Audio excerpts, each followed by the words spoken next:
আসসালামু আলাইকুম সম্মানিত দর্শক, সততা মিডিয়া ডাবল ওয়ানের পক্ষ থেকে সকলকে স্বাগত জানাচ্ছি। আমি আছি গুলিস্তান আওয়ামী লীগের সেই কার্যালয়ে। আওয়ামী লীগের কার্যালয়ে কী চিত্র সেটা আমরা এখানে দেখতে এসেছিলাম। এক ভয়াবহ চিত্র আমার পিছনে দেখতে পাচ্ছেন আওয়ামী লীগের কার্যালয়। এখানে মানুষ রমরমা মানুষে ভরপুর থাকতো একসময়। আজ এখানে মানুষের একেবারে নীরবতা, নিরবিচ্ছিন্ন। এখানে একবারে কোনো মানুষই নাই।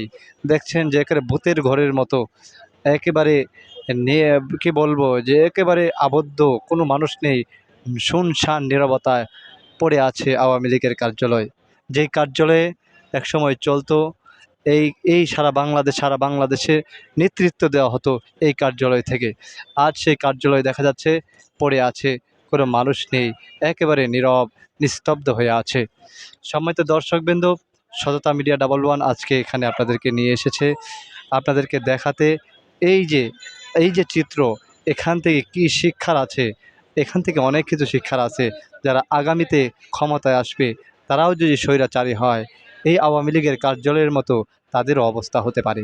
এইখান থেকে এমনটাই শিক্ষা নেওয়া উচিত।